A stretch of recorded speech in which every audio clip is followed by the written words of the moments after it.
Video शुरू करने से पहले मेरे व्यूअर्स को मैं कहना चाहूंगा कि अगर तुम्हें कोई अनजान सुनसान जगह पर कोई पुकारे तो पलट कर मत देखना। वो तुम्हारा अपना नहीं है, क्योंकि कुछ दरवाजे ऐसे होते हैं जो अगर खुल जाएं तो सिर्फ मौत ही उन्हें फिर से बंद कर सकती है। दोस्तों, मेरा नाम रामू है और आज मैं तुम्हें अपने जीवन की सबसे डरावनी रात का किस्सा सुनाने जा रहा हूं। ये कोई फिल्म वाली बात नहीं, बल्कि खुद मेरे साथ हुई एक सच्ची घटना है। ये बात है 2 साल पहले की। उस वक्त मैं एक लंबा चलन लेकर निकला था। चेन्नई से दिल्ली का सामान ले जाना था। तारीख थी 15 अगस्त और रात करीब 1:30 बजे का वक्त रहा होगा। मैं सालीगढ़ के जंगलों से गुजर रहा था। वो रास्ता मैं पहले भी कई बार निकला था, लेकिन उस रात कुछ अजीब सा था। हवा में एक सन्नाटा था, एक अजीब सी भारीपन। चांद भी बादलों में छुपा हुआ था और सड़क पर सिवाय मेरे ट्रक की हेडलाइट्स के कोई रोशनी नहीं थी। मेरा पेट बहुत जोरों से मचल रहा था। दिन भर में मैंने बस सुबह एक बार चाय बिस्कुट ही खाया था।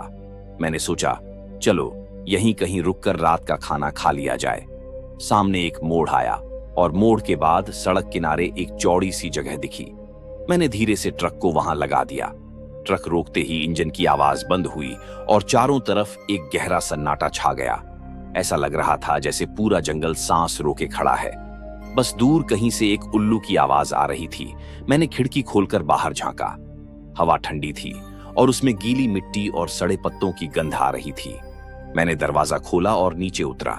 पैर जमीन पर पड़ते ही एक ठंडी हवा का झोंका आया, जिससे मेरे रोंगटे खड़े हो गए।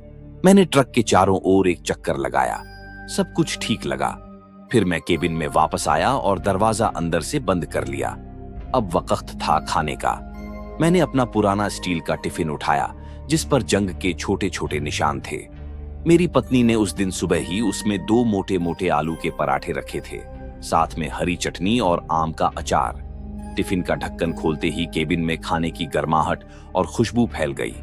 पराठे अब भी गर्म थे और उनकी सुगंध ने मेरी भूख और बढ़ा दी। मैंने पहला बड़ा कौर मुंह में डाला और चबाने लगा। पराठा बहुत स्वादिष्ट था। आलू मसालेदार थे और पराठे के किनारे कुरकुरे थे। मैं आंखें बंद करके खाने का मजा ले रहा था कि अचानक बाहर से एक आवाज आई। एक तेज चीखती हुई आवाज, जैसे कोई पेड़ की मोटी डाल तोड़ रहा हो। मैं चौंक कर रुका। खाना चबाना बंद कर दिया। कान लगाकर सुनने लगा। कुछ पल बस सन्नाटा, फिर वही आवाज, इस बार थोड़ी दूर से। मेरा दिल धड़कने लगा। मैंने खिड़की से बाहर झांका। हेडलाइट की रोशनी में सामने के कुछ पेड़ दिख रहे थे, लेकिन कुछ अजीब नहीं था। मैंने सोचा, शायद कोई जानवर होगा। जंगल में तो ऐसी आवाजें आती ही रहती हैं। मैंने फिर से खाना शुरू किया, लेकिन अब मेरा ध्यान पूरी तरह से खाने पर नहीं था। दूसरा कौर मुंह में डाला ही था कि दूसरी आवाज सुनाई दी। ये आवाज पहली से भी ज्यादा डरावनी थी। ऐसी आवाज जैसे कोई भारी चीज जमीन पर घसीटी जा रही हो, और ये आवाज बहुत करीब से आ रही थी। लग रहा था जैसे कोई ट्रक के पीछे वाले पहियों के आसपास घूम रहा है। मेरा दिल जोर जोर से धड़कने लगा। मैंने खाना वापस टिफिन में रख दिया और पूरी तरह चुप होकर सुनने लगा। कुछ सेकंड तक कुछ नहीं हुआ। फिर वही घसीटने की आवाज, इस बार और तेज और करीब। खर्रर। ऐसा लगा जैसे कोई ट्रक की बॉडी के साथ साथ चल रहा है। मैंने फैसला किया कि बाहर जाकर देखना होगा। डर तो लग रहा था, लेकिन अगर कोई जानवर या इंसान है तो उसे भगाना होगा।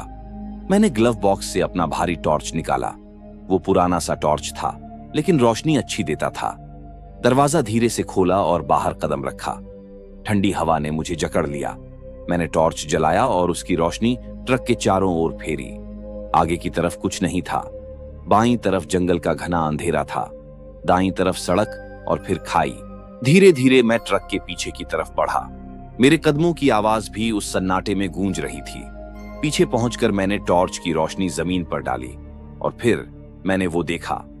ट्रक के पिछले दाएं पहिए के पास की मिट्टी में कुछ निशान थे। ये इंसानी पैरों के निशान नहीं थे। ये गोल गहरे निशान थे, जैसे किसी ने बड़ी गेंद को जोर से दबाया हो। हर निशान करीब 1 फुट चौड़ा था और ये निशान ट्रक के चारों ओर एक चक्कर लगाते हुए लग रहे थे। सबसे डरावनी बात यह थी कि ये निशान ताजा थे। उनमें से कुछ में अभी भी नमी थी, जैसे कोई अभी अभी वहां से गुजरा हो। मैंने टॉर्च की रोशनी इन निशानों के साथ साथ चलाई। वे ट्रक के पीछे से शुरू होकर दाईं तरफ से आगे बढ़ते हुए फिर बाईं तरफ से वापस पीछे आते हुए लग रहे थे। यानी कोई चीज ट्रक का चक्कर लगा चुकी थी। मेरे हाथ कांपने लगे।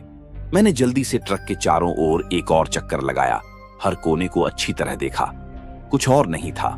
कोई जानवर नहीं, कोई इंसान नहीं, बस वो अजीब निशान। डर के मारे मैं तेजी से वापस केबिन में आया और दरवाजा बंद कर लिया। सांस फूल रही थी, दिल तेजी से धड़क रहा था। मैंने खिड़की से बाहर देखा, लेकिन अंधेरे में कुछ दिखाई नहीं दे रहा था। कुछ मिनट तक मैं बस सांस लेता रहा, खुद को शांत करने की कोशिश करता रहा। फिर मेरी नजर टिफिन पर पड़ी। खाना अभी आधा बचा था। भूख अब भी थी, लेकिन डर ज्यादा था। मैंने सोचा, चलो जल्दी से खत्म करके यहां से निकलते हैं। ये जगह अब सुरक्षित नहीं लग रही। मैंने टिफिन फिर से उठाया। पराठा अब ठंडा हो चुका था, लेकिन फिर भी खाने लायक था। मैंने एक टुकड़ा तोड़ा और मुंह में डालने लगा। तभी मेरी नजर साइड मिरर पर पड़ी। उसमें मैंने अपनी परछाई देखी, डरा हुआ, पसीने से तरबतर चेहरा।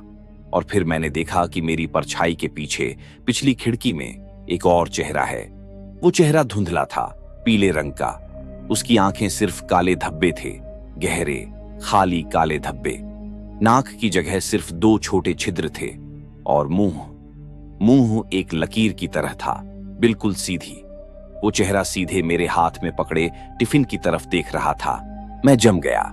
खाना मुंह में ही रह गया। मैंने आंखें मूंद लीं और फिर खोली। सोचा शायद नजर का धोखा है, लेकिन नहीं, वो चेहरा अब भी वहां था। वो और भी साफ दिखाई दे रहा था। धीरे धीरे, बहुत ही धीरे से मैंने सिर घुमाया और पीछे की तरफ देखा। कुछ नहीं था, सिर्फ खिड़की में अपना ही डरा हुआ चेहरा दिख रहा था। पिछली सीट खाली थी। बर्थ पर बस मेरा बिस्तर और कुछ कपड़े पड़े थे। मैंने एक लंबी सांस ली।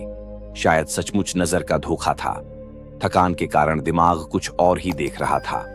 मैंने खुद को समझाया और फिर से खाने की तरफ ध्यान दिया, लेकिन अब खाने का मन नहीं था। फिर भी मैंने सोचा कि बचा हुआ खाना बर्बाद नहीं करना चाहिए। मैंने आखिरी टुकड़ा मुंह में डाला और चबाने लगा। तभी हुआ वो सबसे डरावना हादसा। मेरे बाईं कान के पास बेहद करीब से एक फुसफुसाहट सुनाई दी। इतनी करीब से कि लगा कोई मेरे कान में ही बोल रहा है। रामू।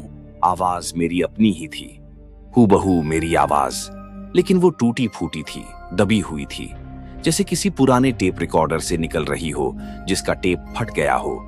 उस आवाज के साथ ही एक ठंडी नम सांस मेरे गाल को छू गई। इतनी ठंडी कि लगा जैसे बर्फ का टुकड़ा गाल से सट गया हो। उस सांस में एक गंध थी, सड़े हुए खाने की गंध, गीली कब्र की मिट्टी की गंध और कुछ मीठे सड़े बासी तेल जैसी गंध। मैंने झटके से सिर घुमाया और जो कुछ मैंने देखा वो आज तक मेरी आंखों के सामने है। मेरा टिफिन जो मेरे बगल में रखा था, उसका ढक्कन खुद ब खुद खुल रहा था, धीरे धीरे, बिना किसी हाथ के, जैसे कोई अदृश्य शक्ति उसे खोल रही हो। ढक्कन एक तरफ सरक रहा था और उसके नीचे से अंदर जो कुछ था वो आलू के पराठे नहीं थे।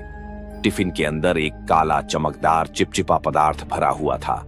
वो तारकोल जैसा दिखता था, लेकिन जीवित था। वो हिल डुल रहा था, सांस ले रहा था। उसमें लहरें उठ रही थीं, जैसे कोई तरल धीरे धीरे उबल रहा हो। उस काली चीज में से धीरे धीरे एक आकृति उभरने लगी। पहले एक लंबा पतला हाथ नजर आया। ये हाथ इंसानी हाथ जैसा नहीं था, वो बहुत ज्यादा लंबा था और उसकी उंगलियां इंसानी उंगलियों जैसी नहीं थीं।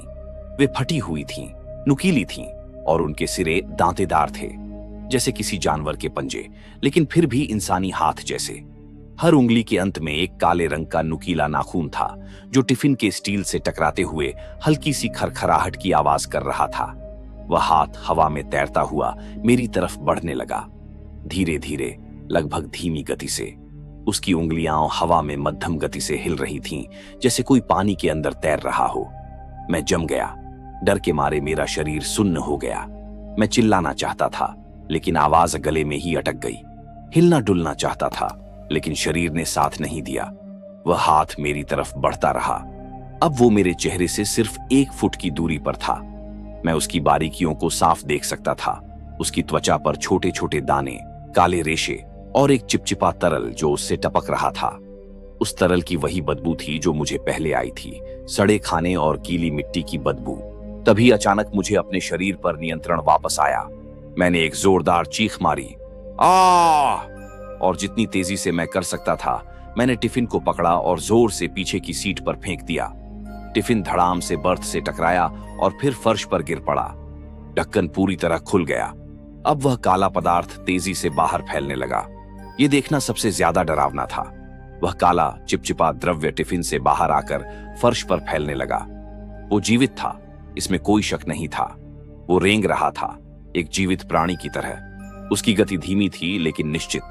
और फिर उसने मेरे द्वारा गिराए गए पराठे के बचे हुए टुकड़ों की तरफ रुख किया।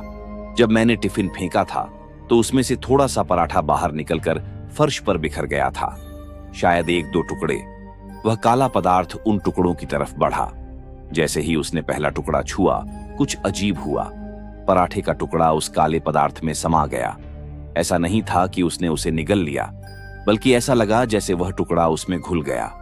काले पदार्थ ने उसे सोख लिया और हर टुकड़े के सोखे जाने पर वह काला पदार्थ थोड़ा और बढ़ जाता था। उसका आकार बड़ा होता जा रहा था। पहले वो एक प्लेट के आकार का था, फिर एक तवे के आकार का और फिर एक छोटे तकिए के आकार का। सबसे डरावनी बात तब हुई जब उस काले द्रव्य के बीच में 2 चमकदार सफेद बिंदु उभर आए। वे बिल्कुल आंखों की तरह थे, गोल सफेद, और उनके बीच में काले पुतली जैसे धब्बे। और वे आंखें सीधे मुझे देख रही थीं। उन आंखों में एक अभिव्यक्ति थी। वो सिर्फ आंखें नहीं थीं जो देख रही थीं, उनमें एक भावना थी, एक तरह की भूख। लेकिन साधारण भूख नहीं, ये एक गहरी, अतृप्त पुरानी भूख थी, जैसे कोई सदियों से भूखा हो। उन आंखों को देखकर मैं समझ गया, ये कोई साधारण भूत प्रेत की बात नहीं थी।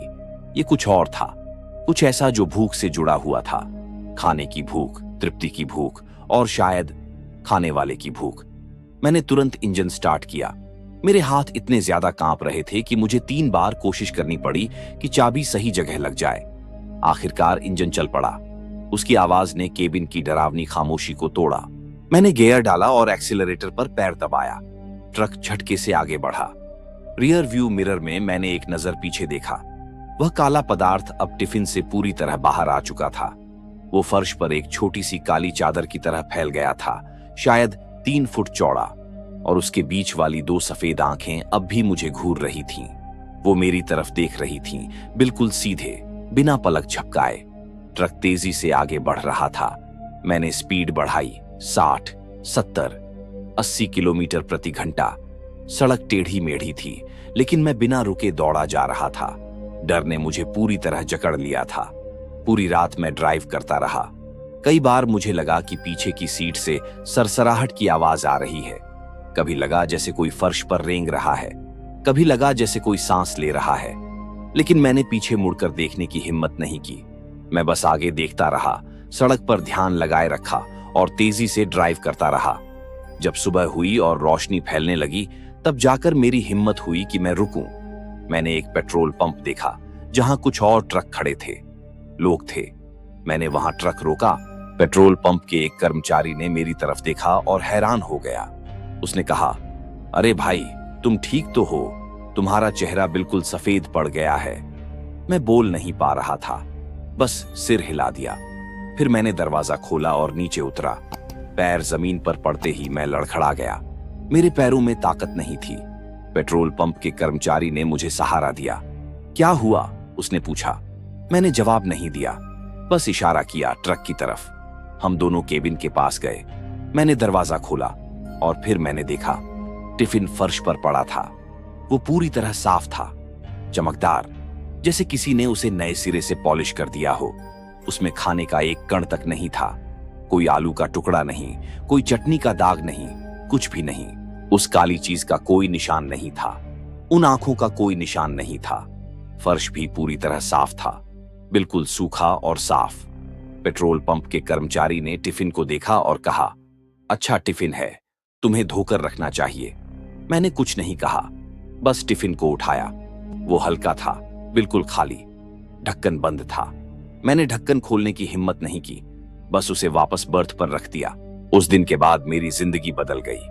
मैंने कभी भी रात के अंधेरे में अकेले खाना नहीं खाया। मैं हमेशा दिन के उजाले में किसी भीड़ भाड़ वाली जगह पर दूसरे लोगों के बीच ही खाता हूं।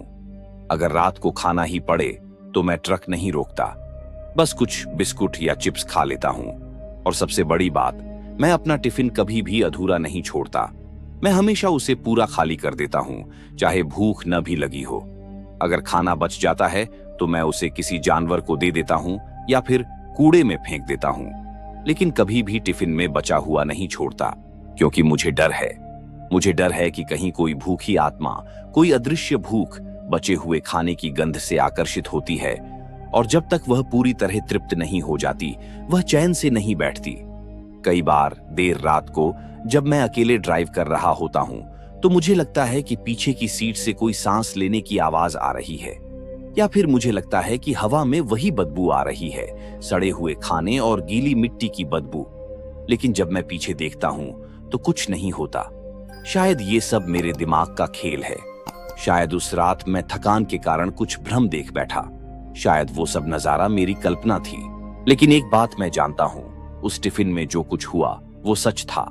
और उसके बाद से मैं कभी भी अकेले में रात के समय किसी सुनसान जगह पर खाना नहीं खाता। तो दोस्तों, यह थी मेरी कहानी। अगली बार जब रात को अकेले में खाना खाओ तो याद रखना, हो सकता है तुम सचमुच अकेले न हो सकता है कोई तुम्हारे बचे हुए खाने को देख रहा हो। तो दोस्तों, आज की कहानी को यहीं समाप्त करते हैं। तब तक के लिए अपना ध्यान रखें और अनजान सुनसान जगहों से दूर रहें, क्योंकि हर रास्ता सुरक्षित नहीं होता।